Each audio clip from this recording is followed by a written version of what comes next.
Hey, shalom, shalom, shalom lakam, which is peace unto you all. Hi, Rob Tawa, blah, habam, za'achikam, yawam, and rachagado, Charlotte, which is good evening.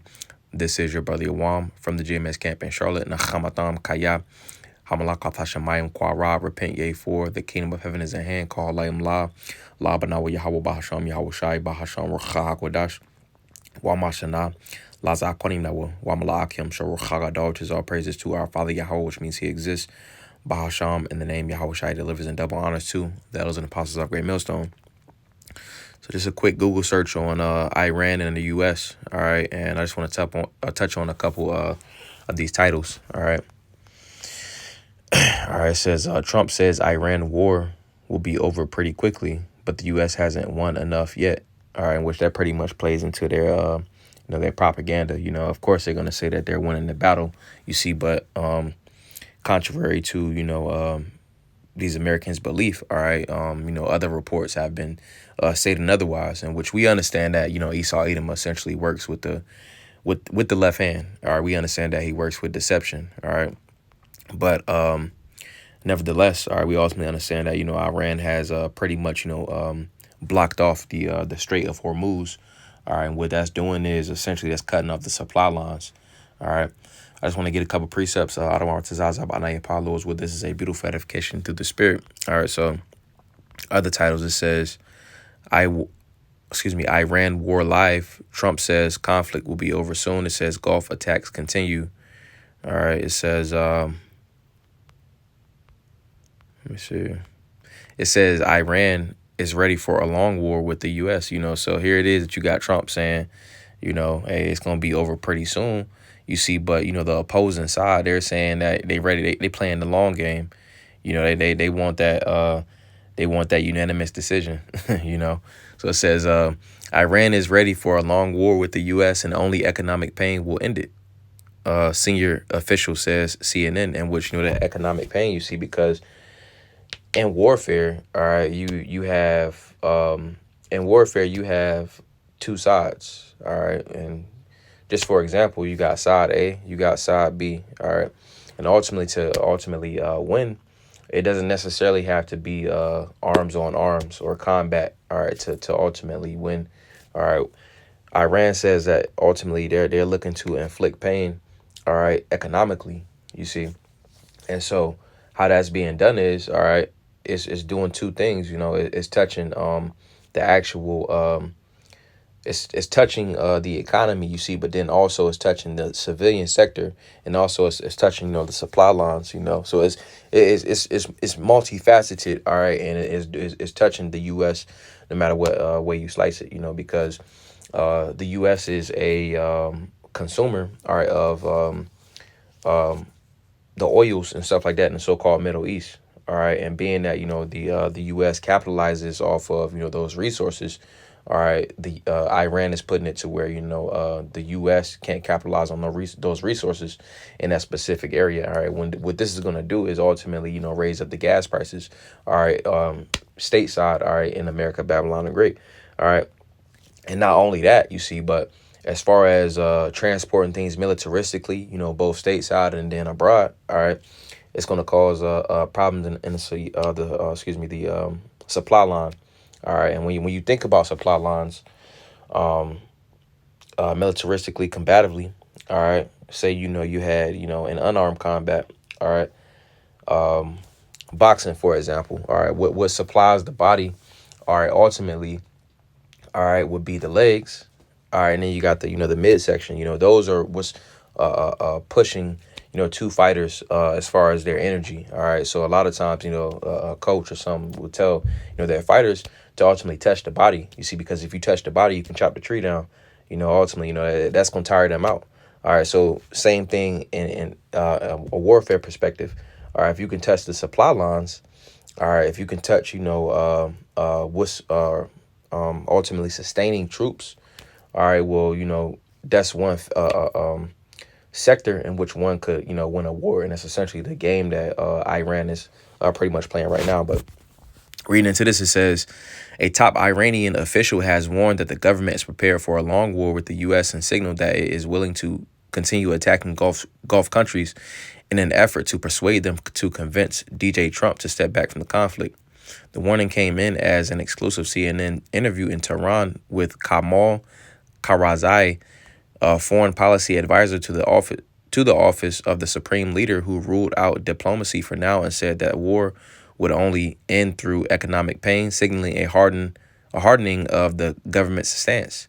Day 10 of the conflict, and ultimately, pretty much, reiterating, this economic pain, all right, and which,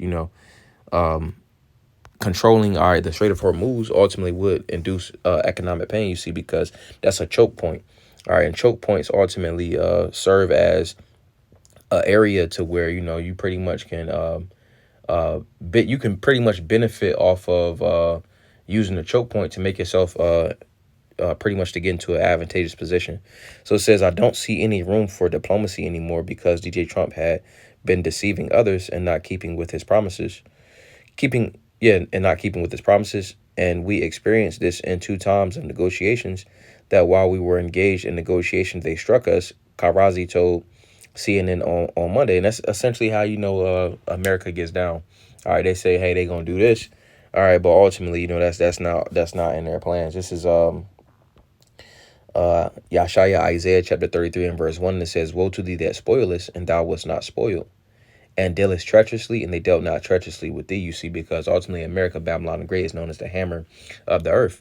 All right, and they take everything through violence. All right, and if a country has resources or something like that they want, they go and get it. All right, and that goes into that spoiling. All right, but nobody ultimately is bothering America, Babylon the Great, so that's how they're not being spoiled. It says, and dealest treacherously, and they dealt not treacherously with thee. So America, Babylon the Great does not keep, their end of their contracts, their deals, their agreements. All right, so that's how they deal treacherously when nobody really has plans to deal treacherously with them. All right, so it says, when thou shalt cease to spoil, thou shalt be spoiled. When thou shalt make an end to deal treacherously, they shall deal treacherously with thee, you see. So these nations is pretty much banding up together, all right, to come up against America, Babylon the Great, you see, because America for so long has, essentially pushed forth their enterprise throughout the planet Earth. And these nations are ultimately sick of it. Let's get this real fast. This is Jeremiah chapter 51, and we'll get verse 7. And it says, Babylon hath been a golden cup in the Lord's hand, that made all the earth drunken. The nations have drunken of her wine, therefore the nations are mad. All right, and ultimately, all the earth, all the nations have essentially taken on the ways of America, Babylon the Great, and when someone is in a sober type of a state, they're very aware. All right, so being that everybody has drunken of the philosophy, the ways, the democracy of America, Babylon the Great, are in the ways of life, ultimately that has made everybody into a drunken state. So it says the nations have drunken of her wine, therefore the nations are mad, so both mad in a sense of, their psyche, you see, but then also mad because America is ultimately getting the big end of the stick, while, these countries are getting the short end of the stick. Here it is that they got the resources and stuff like that. America is pushing diplomacy and things of that nature, you see, but while they're making these different agreements, they're doing things behind these countries' back. All right, so it says that was pretty much the point. I'm gonna go back. It says that while we were engaged in negotiation, they struck us, you see. So they was in negotiation and they attacked them. All right, it says there is no room unless the economic pressure would be built up to the extent that the other countries would intervene to guarantee the termination of aggression of Americans and Israelis against Iran, suggesting that the Gulf Arab countries and beyond need to put pressure on the U.S. to end the war. This war has been producing a lot of pressure, economic pressure, on others in terms of inflation, in terms of lack of energy. And so if it will be continued, this pressure will be built up more, and therefore others have no choice but to intervene, and they said they wanted to do economic pressure, you see.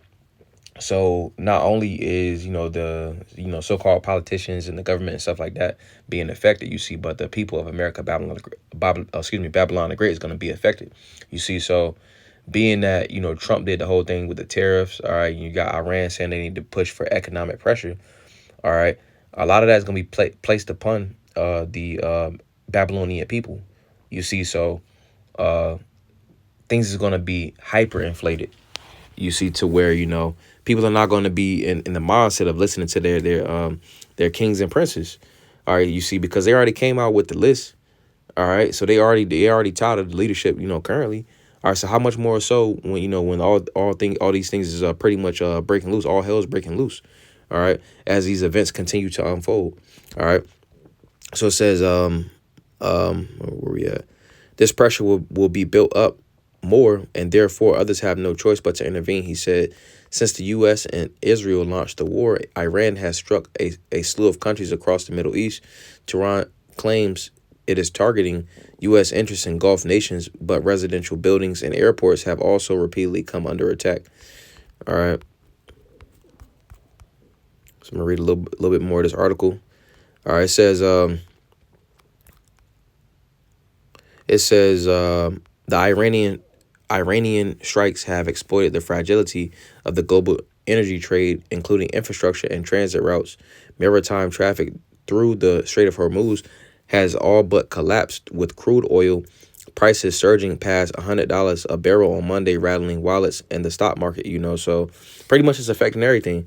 All right, it says an estimated 20% of the world oil supply has been disrupted by the ongoing conflict, roughly twice as big as the record set during the Suez Crisis of 1956 to 57, according to historical data from Rapedian Energy Group. So the prices is pretty much rising. All right, like 2 weeks ago, gas is at like $2.50, if I'm not mistaken, somewhere around $2 or something like that. But today, gas prices was at $3.09. All right, and from different reports, just hearing different reports, it could reach up to like $5. It probably go past that, but that pretty much that goes into how Iran is pretty much waging the economic pressure war. So let's get a couple more precepts. Let's get this. We'll get 2 Chronicles chapter 32, and we'll get verse 2. Verse 1, it says, after these things and the establishment thereof, Sennacherib, king of Assyria, came and entered into Judah and encamped against the fenced cities and thought to win them for himself. And when Hezekiah saw that Sennacherib was come, and that he was purposed to fight against Jerusalem, he took counsel with his princes and his mighty men to stop the waters of the fountains which were without the city, and they did help him. So there was gathered much people together, who stopped all the fountains and the brook that ran through the midst of the land, saying, why should the kings of Assyria come and find much water? Because Sennacherib, he was an Assyrian. All right, he was a ruler of the Assyrians. So in warfare, again, you want to touch the supply lines. All right. We got the example of, unarmed combat, with boxing and, different arts such as that. All right. And then, armed combat as well. You touch the supply lines. All right. And then also in, your tactics, pretty much the supply lines are what's pretty much used as a tactic. You see, so here, all right, ultimately, those in Israel, all right, Hezekiah, he told them to pretty much, cut off the water, so that the opposing side wouldn't have any type of water to, nourish themselves. So again, that's a tactic, all right, in warfare. So that's pretty much, what Iran is doing. All right, they're making it difficult, for the U.S. to get resources. All right, and that's ultimately because, they still have that, vendetta, from that one general, I think his name was Soleimani. All right, then also somebody that the U.S. just off, and then also the most recent events. All right, because war ultimately is in the air. All right, that's why a lot of Jake, Eve is in this a state to where they like, oh, they was talking shit, up until this point. All right, you YNs, all right, Keisha, Eve.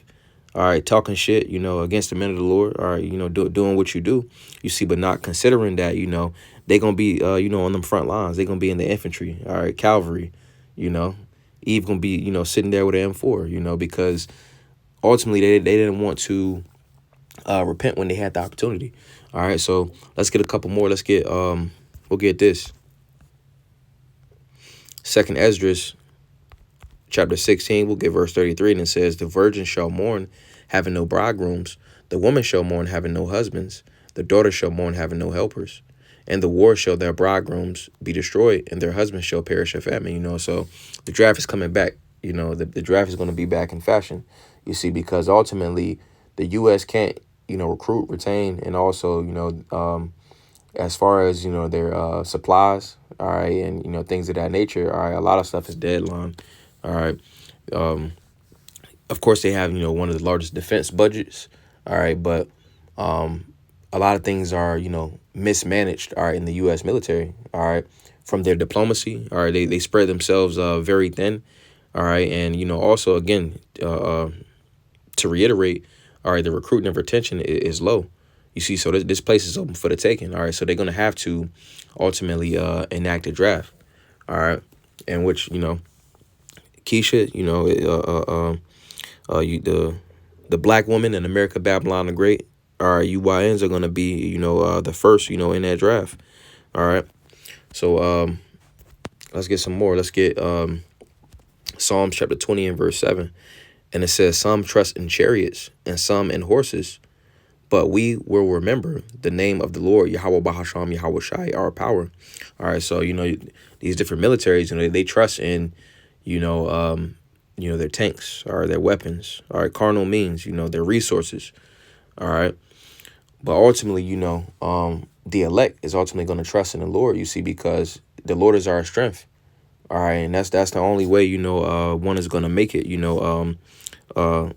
out of the said perils, all right, that's coming upon the planet Earth.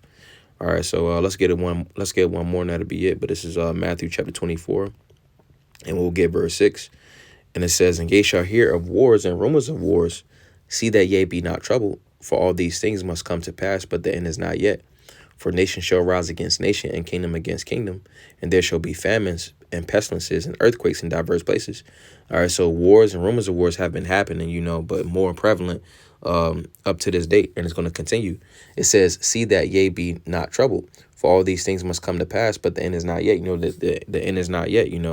We're in Jacob's trouble, all right, but we're not in the thick of Jacob's trouble. All right, so it says verse 7, "For nation shall rise against nation, and kingdom against kingdom, and there shall be famines." All right, it's a famine right now, all right, and various different times.